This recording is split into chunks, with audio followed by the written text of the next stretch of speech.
La masonería es toda una corriente filosófica y esotérica. Es también una orden, un estilo de vida, el cual aspiro a adoptar en algún momento, que básicamente moldea todo lo que es el carácter y la personalidad de una persona, dirigiéndola al cumplimiento de sus propósitos y, en principio, también el adecuado determinamiento de cuáles son esos propósitos a cumplir. Básicamente una preparación personal en muchos sentidos, familiares, emocionales y psicológicos, ya que a nivel de preparación académica tiene un gran valor todo lo que se enseña dentro de una logia, que definitivamente es muy útil para ser una persona de correcto actuar en algún momento. La masonería es una institución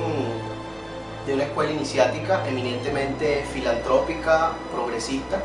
que busca el desarrollo del ser humano, conociéndose a sí mismo y aprovechando esas potencialidades para el progreso de la humanidad.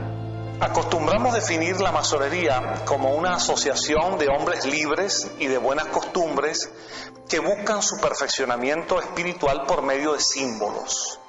Y en una forma muy genérica decimos que la masonería es una asociación filosófica, esotérica, iniciática, simbólica y profundamente fraternal.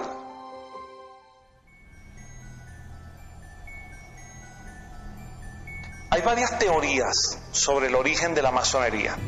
pero en forma más concreta y de acuerdo con la visión más objetiva de los historiadores, se podría decir que hay dos grandes etapas históricas en el origen y evolución de la masonería. La primera, que la coloca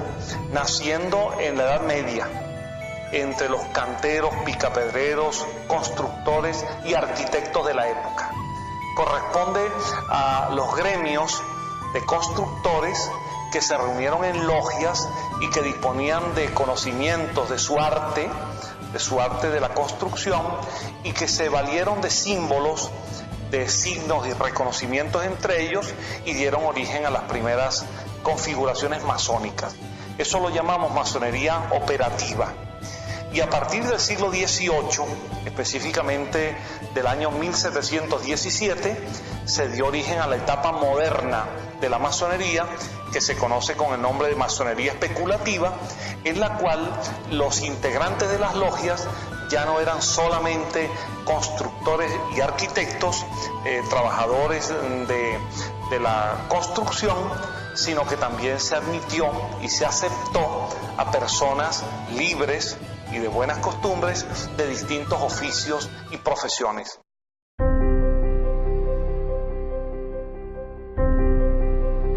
Fomentar, educar y preparar a personas capaces de obrar correctamente, capaces de manejar un conocimiento que les haga dignos de ese obrar, y de alguna u otra forma mejorar el funcionamiento o velar por el buen funcionamiento de la sociedad en la cual están involucradas. La misión de la institución es tomar de la sociedad los hombres más dignos y aptos que puedan pertenecer a ella, sin invitarlos, sino que ellos lleguen por voluntad propia en esa búsqueda del perfeccionamiento del ser humano, y darles herramientas para que potencien ese perfeccionamiento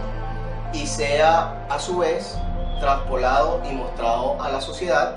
y que sea de utilidad tanto para ellos, su familia, sus comunidades y, como lo dije anteriormente, pues las generaciones futuras.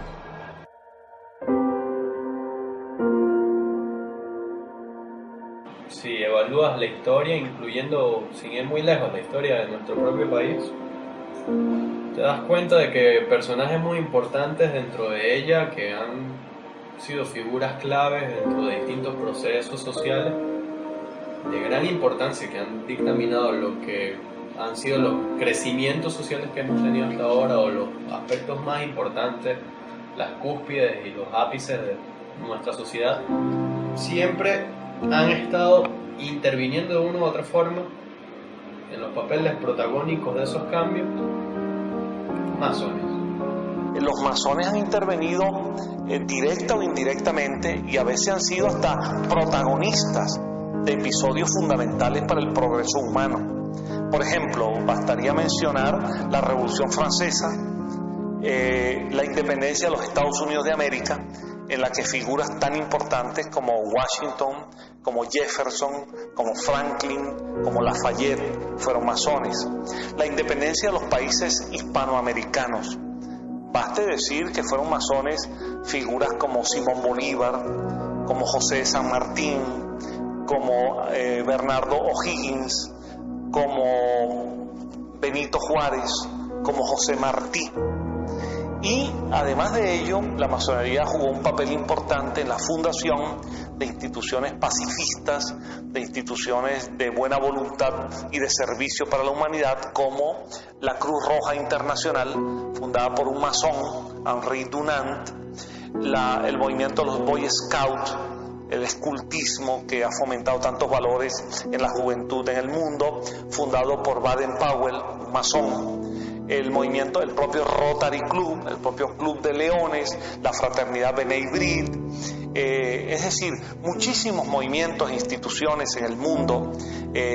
con sentido de avance social y de formación humana para los adultos, para los jóvenes, para hombres y para mujeres. En ellos y en su creación y desarrollo, la masonería ha cumplido un papel significativo.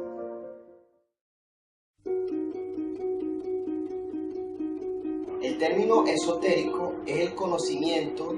interior del hombre y cómo trabaja en ese microcosmo interior para manifestarlo hacia el exterior,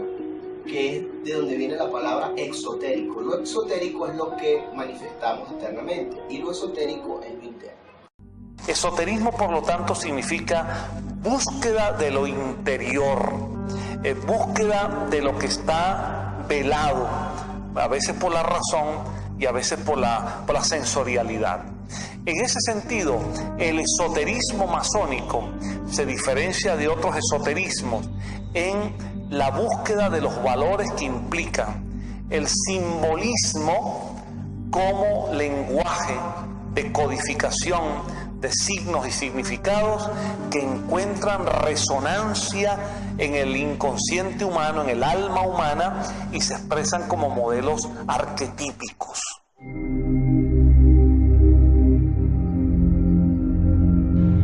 Principalmente considero que está motivado a quizá un manejo de información que no todo el mundo esté apto a recibir de buenas a primeras sin toda una explicación previa.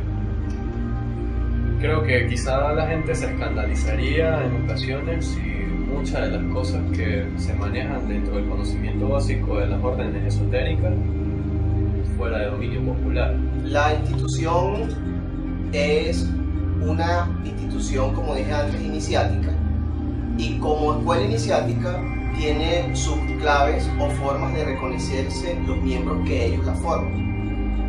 Y además de esas formas de reconocerse están unos códigos éticos y morales. Por esa razón maneja mucho lo que es la prudencia, y en tal sentido es una institución discreta, más no secreta. Si fuese una institución secreta, como se muestra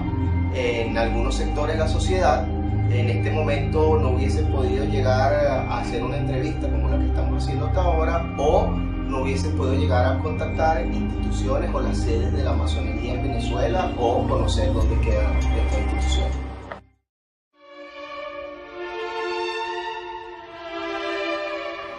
La masonería en sí misma es una sola. Ahora, el carácter de regular o irregular se da por las logias, cómo están constituidas y reunidas. Las logias regulares tienden a jurisdiccionarse o unirse a una gran logia, que a su vez está registrada en la Gran Logia Unida de Inglaterra. Hay países donde hay grandes logias que no están jurisdiccionadas a la Gran Logia Unida de Inglaterra y tienen en su seno distintas logias que, aunque practiquen los mismos ritos que las que están jurisdiccionadas a la Gran Logia Unida de Inglaterra, no son reconocidas como regulares. Y ahí implica la diferencia entre logias regulares y logias irregulares.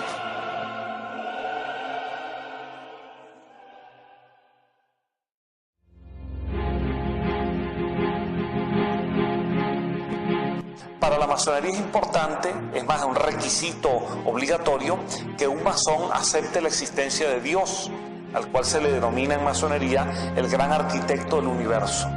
Y obviamente el valor de la existencia de Dios es una referencia central de cualquier religión. Para la masonería es un elemento central el reconocimiento espiritual, la inmortalidad del alma. Y ese es un valor que, salvo las escuelas materialistas, forma parte de las tradiciones religiosas. Pero ello no significa que por eso las logias sean iglesias ni la masonería sea una religión.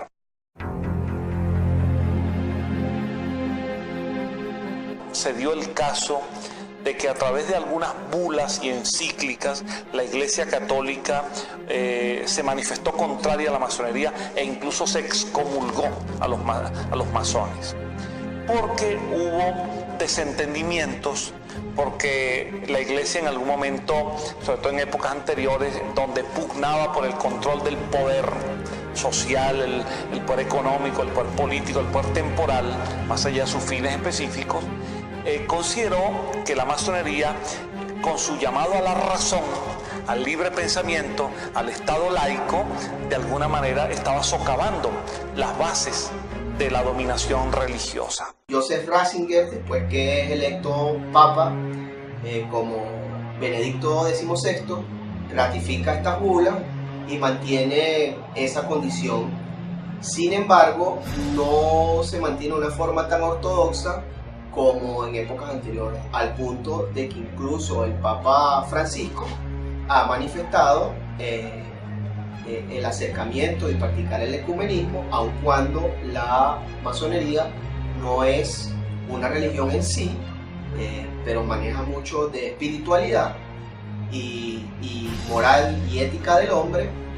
y que el fundamento, como dije antes, no es un fundamento teológico, sino bien una respuesta política. Pero esa bula se mantiene, es un decreto papal, y los masones no son aceptados por una parte importante de la Iglesia Católica, aun cuando hay sacerdotes que han sido masones, hay sacerdotes que incluso ahora se han podido estar haciendo masones en los últimos años, e incluso el Papa Juan XXIII fue masón. Hoy en día no están planteados esos dilemas o esos conflictos, y de hecho una buena parte de los masones son católicos, una buena parte de los masones según cada país son protestantes, una buena parte de los masones son judíos, una buena parte de los masones son librepensadores, de manera que no se excluyen las logias a nadie por concepto de religión o no religión. Y ya no hay condiciones para reeditar los viejos conflictos del anticlericalismo, la antirreligiosidad o del fanatismo que excomulgaba a la masonería.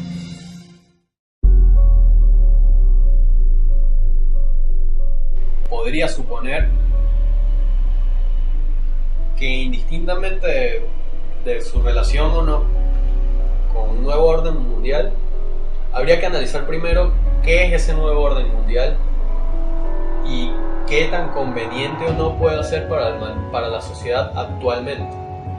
Si de alguna u otra forma puede resultar en algo positivo, quizás los masones tengan algo que ver. En caso de que sea una absoluta dominación de nuestra sociedad, como en muchas ocasiones distintas, creencias conspiranoicas pueden aportar, ahí sí dudo mucho que ellos estén de la mano con cualquier acción que promueva ese orden mundial, e incluso estarían en su contra. Hay que tomar en cuenta lo siguiente: la masonería, por definición, la orden masónica y la masonería regular, no permite en las logias discusiones sobre política ni religión. no le corresponde a las logias masónicas ni a la gran logia de un país, no le corresponde ella como institución impulsar cambios políticos o sociales, sea en forma de abierta o de manera encubierta o por medio de conspiraciones. De modo que eso no funciona así.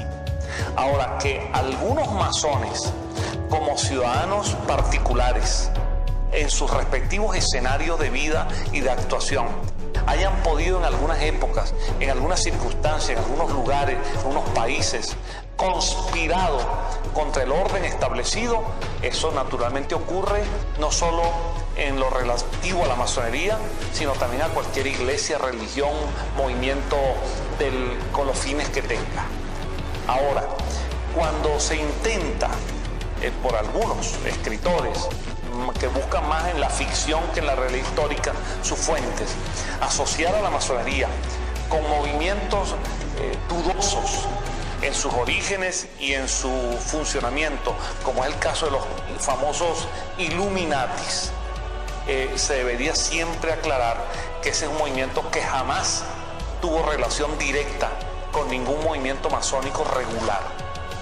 Ahora, que alguno de ellos pudieran haberse antes, algunos de los Illuminatis, o que formaron parte de esas agrupaciones, pudieron haberse iniciado en una logia, eso es posible. Pero que sectas como esa tuvieran vinculación orgánica con las logias masónicas, está del todo comprobado que no es así.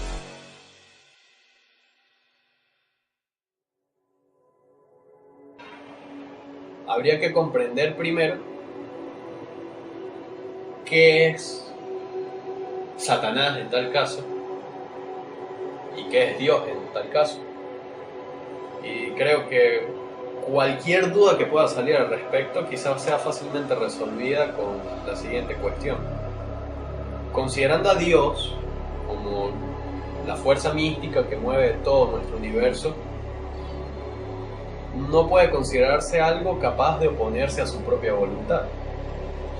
Por ende, si consideramos la existencia de un enemigo de Dios, ese mismo enemigo no sería otra cosa que una parte de Dios en sí, ya que Él estaría detrás de todas las fuerzas que mueven el universo. Hay opiniones de ese tipo y a veces se divulgan por los medios que son absolutamente incorrectas, impropias y de ninguna manera fundadas sobre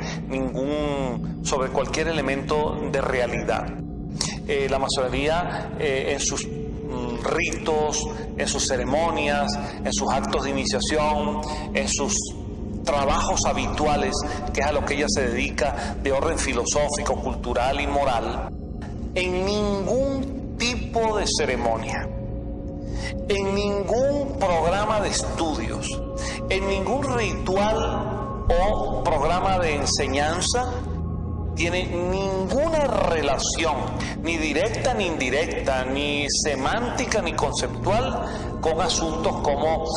satanismo o luciferianismo o elementos que indiquen algún tipo de relación con esos personajes mitológicos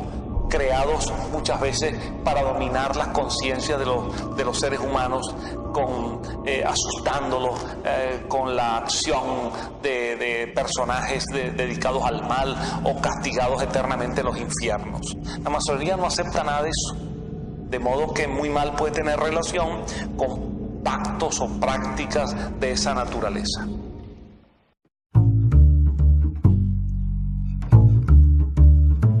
Como en la mayor parte de los países, la masonería se propagó primero en Europa, donde nace, en Inglaterra, luego en Francia, en Alemania, se expande en Europa, en Norteamérica, y luego va llegando a los diferentes países hispanoamericanos, a Brasil y a otros lugares en el mundo. Y ese proceso se intensificó, al menos en América Latina, y por supuesto en Venezuela, a comienzos del siglo XIX. Y estuvo muy vinculado a algunos episodios, como por ejemplo la invasión napoleónica a la península ibérica, a España, y por lo tanto la repercusión que tuvo en las colonias españolas y el caso portugués en Brasil. En Hispanoamérica y en Brasil, la masonería y los masones obviamente se sintieron identificados con las luchas por la independencia. Y era natural que llegasen a conocimiento de ellos todos los procesos que se vivían en Europa, en Norteamérica, y a través de su visión masónica se comprometieron con esos procesos de la independencia.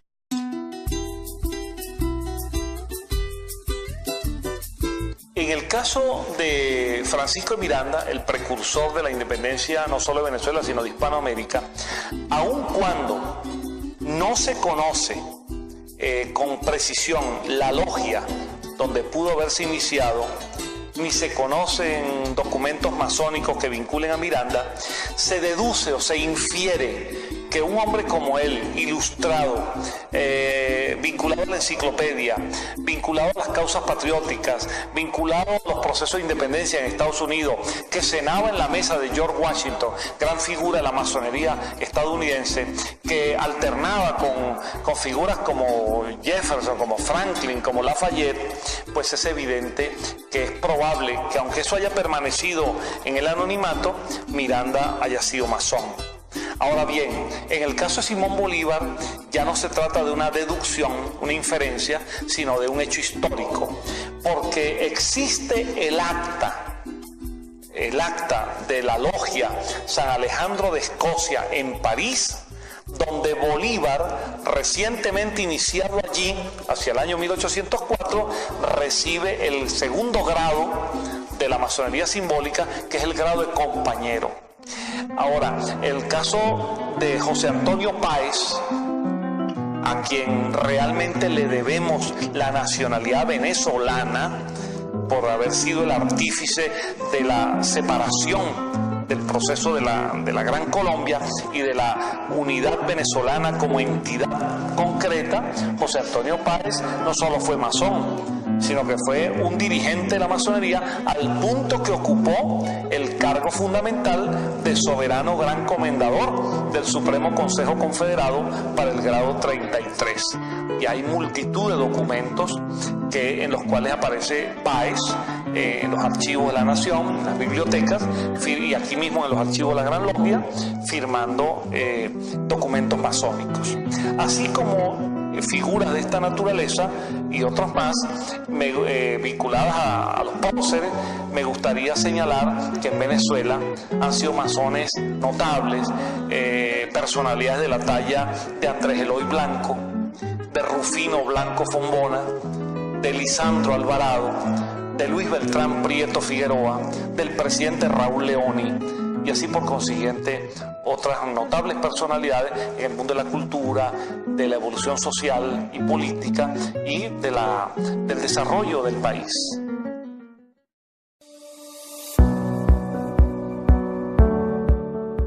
Este edificio, de donde funciona la Gran Logia de la República de Venezuela, que es un monumento histórico nacional,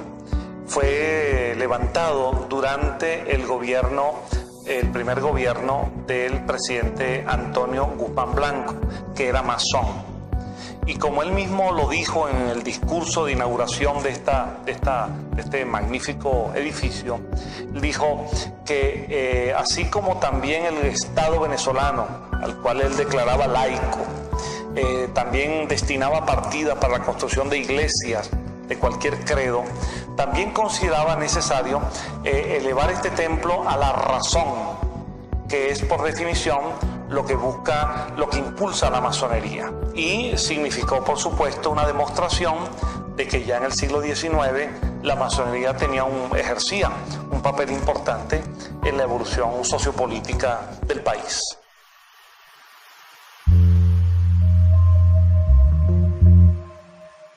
Habiendo tantos jóvenes con potencial que se están acercando a la masonería, es evidente que hay mayor participación en la sociedad y en la comunidad en la cual formamos parte.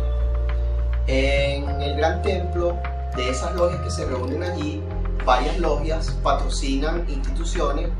como grupos scouts y le dan formación académica no regular a esos jóvenes que se están formando allí con el patrocinio que brindan estas logias. Y además de la multiplicación de las campañas filantrópicas que allí se practican, como don Luis Manuel Navidad, apoyando los años dorados, que es para los ancianos, la campaña Morral y Luces, que es para donar implementos a los muchachos de escasos recursos para su educación, y así sucesivamente ir sumando un granito de arena en pro de que todos participemos mancomunadamente, tanto la comunidad como los miembros de la masonería, en pro del progreso, el humanismo y la filantropía universal.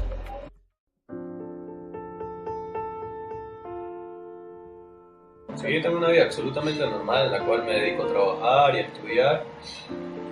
pero siempre he tenido cierto interés por el mundo oculto en general, y considerar que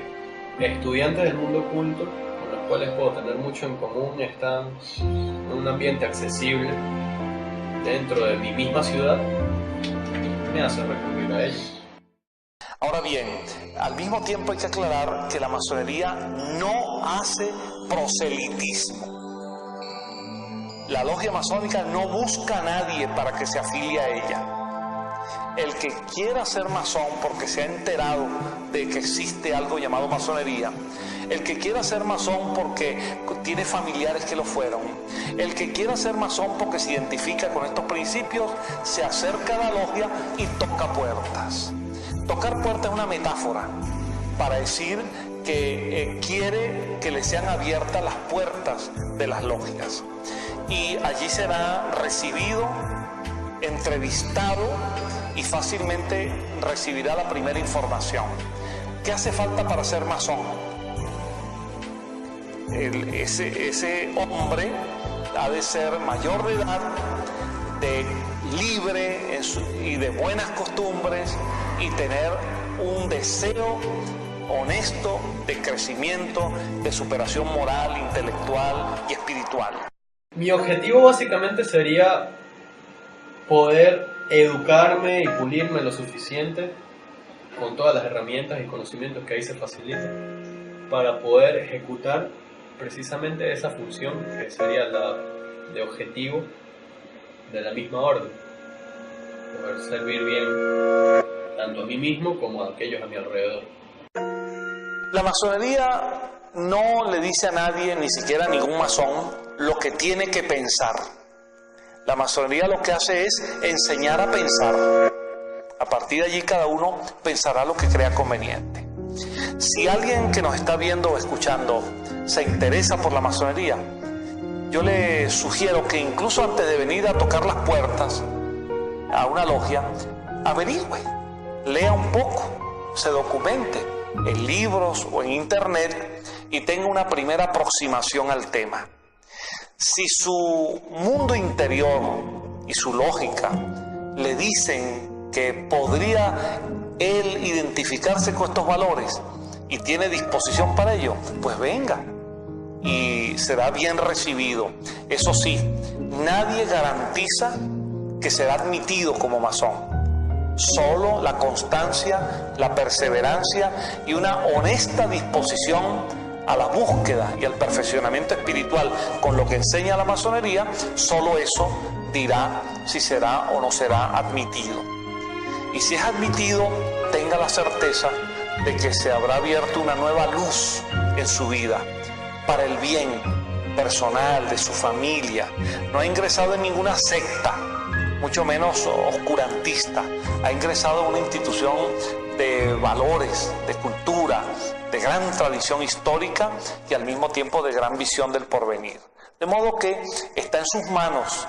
está en las manos de cada uno, si se desea ser masón, encontrar el camino para llegar a pertenecer a esta institución que de verdad tiene mucho que exhibir de lo bueno, de lo verdadero y de lo hermoso que hay en la vida.